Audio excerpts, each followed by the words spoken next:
بکریوں کے دودھ پہ ان کا گزارا ہوتا ہے۔ تو آپ نے جا کر اس بچی کا ہاتھ مانگا جس نے کہا تھا عمر نہیں دیکھ رہا لیکن عمر کا خدا دیکھ رہا ہے۔ اپنے بیٹے کے لیے رشتہ مانگا، شادی کر کے گھر لائے اور بہو کو اپنی نو کو کہنے لگے امیر المومنین 22 مربع میل کے حکمران، کہنے لگے اے بچی، اے بیٹی، اے میری بہو، تو کوئی کام کرے یا نہ کرے لیکن ایک کام تیرے ذمہ ضرور ہے، جب بھی میں جانے لگوں لوگوں کے فیصلے کرنے کے لیے اس وقت بس وہی جملہ سنانا جو صبح کہا تھا عمر نہیں دیکھ رہا لیکن عمر کا خدا دیکھ رہا ہے۔ جب بھی میں جاؤں فیصلہ کرنے کے لیے، جب بھی نکلوں گھر سے، بس وہی جملہ سنانا ہے کہ عمر تو نہیں دیکھ رہا لیکن عمر کا خدا دیکھ رہا ہے۔ کہتے ہیں کہ امیر المومنین آپ دل کے بڑے سخت تھے، لیکن جب اسلام کے اندر داخل ہوئے، اسلام کے اندر آئے تو آپ کا دل اتنا نرم ہوا۔ ایک دن آتا ہے کہ آپ گشت پہ تھے، چلتے چلتے ایک جگہ بچوں کے رونے کی آواز آئی۔ آپ نے غلام کو بھیجا کہ پتہ کرو بچے کیوں رو رہے ہیں۔ تو غلام نے جا کر پتہ کیا، اس عورت نے کہا کہ جاؤ، تجھ سے پہلے بھی بڑے آئے ہیں، پوچھ کے چلے گئے، کیا کچھ نہیں۔ حضرت عمر آئے، پوچھنے لگے، کہا کہ بڑے آئے ہیں پوچھنے کے لیے، کوئی کچھ نہیں کرتا، تم بھی ایسے پوچھ کے چلے جاؤ گے۔ آپ نے فرمایا بتاؤ تو سی بچے رو کیوں رہے ہیں۔ تو اس عورت نے کہا کہ میں بیوہ ہوں، یہ یتیم ہیں، ان کا والد فوت ہو چکا ہے اور گھر میں کھانے کے لیے کچھ نہیں جو میں ان کو پیش کروں، جو انہیں پکا کر کھلاؤں۔ اب پتھر ہنڈیا کے اندر ان کو خوش کرنے کے لیے چولہے کے اوپر رکھے ہیں، لیکن ان کو نیند ہی نہیں آ رہی، کیا کروں۔ حضرت عمر نے جب ان کی باتیں سنی نا، باتیں سننے کے بعد آئے، بیت المال سے کچھ اناج اٹھایا، سامان اٹھایا، اشیاء جو کھانے پینے کی تھی اٹھا کر جانے لگے۔ غلام کہنے لگا امیر المومنین مجھے دیکھیے، میں چھوڑ کر آتا ہوں۔ آپ نے فرمایا کیا قیامت کے دن تو میرا بوجھ اٹھائے گا؟ آگے قیامت کے دن تو ہر کسی کو اپنے بوجھ نہیں اٹھایا جائے گا، نفسا نفسی کا عالم ہوگا، ماں بیٹی کی نہیں ہوگی، باپ بیٹے کا نہیں ہوگا، بیٹا باپ کا نہیں ہوگا، اس وقت کس سے اٹھایا جائے گا؟ تو امیر المومنین نے کہا کہ پھر آج مجھے اٹھانے دو۔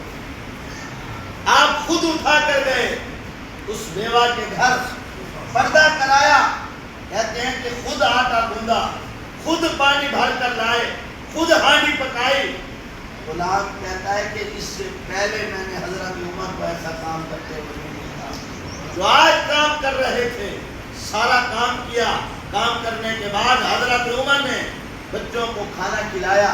کھانا کھلانے کے بعد جب بچوں نے کھانا کھا لیا پیٹ بھر کے، آپ نے دونوں ہاتھ زمین پر رکھے، گھٹنے ٹیک دیے، آپ نے کہا کہ بچوں آؤ میرے اوپر سوار ہو جاؤ، میں تمہاری سواری ہوں۔ کہتے ہیں کہ جس طرح گھوڑا چلتا ہے نا، حضرت عمر اسی گھر کے اندر اسی طرح چکر لگانے لگے، بچوں کو اوپر بٹھا کر کھلا رہے ہیں، انہیں ہنسا رہے ہیں۔ غلام نے کہا امیر المومنین یہ کیا کر رہے ہیں؟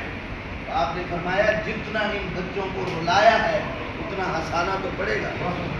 نعرہ تکبیر، نعرہ رسالت، کہنے لگے جتنا ان کو رلایا ہے اتنا ہنسانا تو پڑے گا۔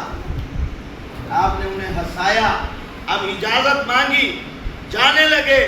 اس بیوی کو کہتے ہیں کہ عمر کو معاف کر دے، عمر میرا دوست ہے، 22 مربع میل کا حکمران ہے، اسے کیا پتا، 22,000 مربع میل کا حکمران ہے، بڑی حکمرانی اس کے پاس ہے، اسے کیا پتا کہ کون سی سال میں ہے۔ اب وہ کہنے لگی کہ میں عمر کو معاف نہیں کروں گی، میں دعا کرتی ہوں اللہ رب العالمین عمر کو ہٹا کر تجھے یہ عطا فرمائے، تجھے یہ حکومت دے دے۔ جب یہ دعا کی نا، کہا کہ عمر میرا دوست ہے، چلو میری مان کے اسے معاف کر دو۔ اس نے کہا چلو تمہاری مانتی ہوں، اسے معاف کرتی ہوں۔ جب پردہ ہٹایا نا، دیکھا سامنے عمر ہے، کہا میں کیا الفاظ بولتی رہی، عمر میرے سامنے۔ آپ نے فرمایا جو آپ نے بولا بالکل سچ بولا، کیونکہ عمر کے ساتھ ہونا ایسے چاہیے تھا۔ آج کسی چھوٹے کو بول کر دیکھو، جب اتنی حکمرانی آپ کے پاس، لیکن چپ کر کے باتیں سنتے رہے، کیوں؟ حضور کی غلامی میں آئے، حضور کے غلام بنے ہیں۔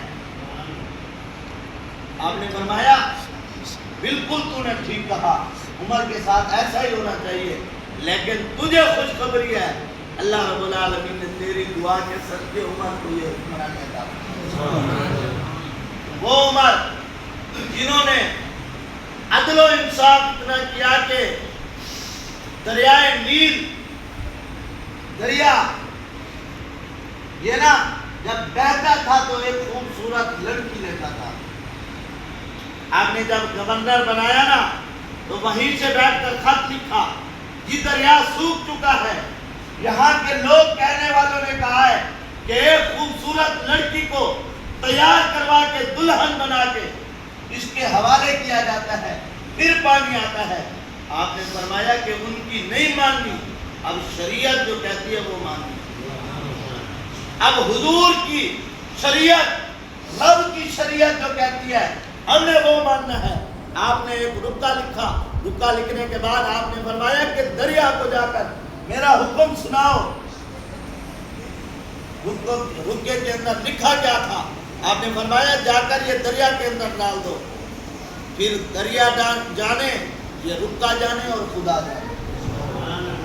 کہتے ہیں جب رکا ڈالا گیا نا، اس کے اوپر لکھا یہ تھا، چلنا ہے تو رب کی مرضی سے چل، ورنہ تمہارے پانی کی ہمیں لوڑ نہیں۔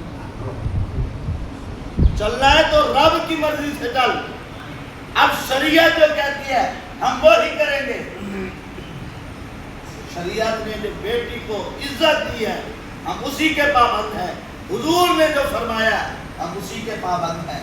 چلنا ہے تو رب کے حکم سے چل، ورنہ تمہارے پانی کی کوئی لوڑ نہیں۔ کہتے ہیں جیسے ہی حضرت عمر کا رکا اس دریا کو پہنچا، اس دن سے لے کر آج تک وہ دوبارہ کبھی سوکھا نہیں۔ ایک دن وہ تھا کہ حضرت عمر کھڑے تھے، کسی نے پوچھا عمر بتا کیا حال ہے تیرا؟ تو آپ نے فرمایا ایک دن وہ تھا کہ 2 اونٹ نہیں سنبھالے جاتے تھے، آج اتنے ہزار مربع میل حضور صلی اللہ تعالیٰ علیہ وسلم نے جو ڈیوٹی لگائی، انسان تو انسان، جانور بھی عمر کا کہنا مانتے ہیں۔ پتا چلا کہ جب بندہ حضور کی غلامی کے اندر آ جائے، محمد کی محبت دین حق کی شرط عمل ہے، اسی میں ہو اگر خامی تو سب کچھ نہ ہو۔ آج ہمیں بھی چاہیے کہ ہم حضور کی غلامی اختیار کریں، صحابہ سے محبت کریں، اللہ رب العالمین کے فرامین پہ عمل کریں۔ دعا ہے اللہ رب العالمین سے، اللہ رب العالمین میرے چند کلمات اپنی پاک بارگاہ میں قبول و منظور فرمائے، ہم سب کو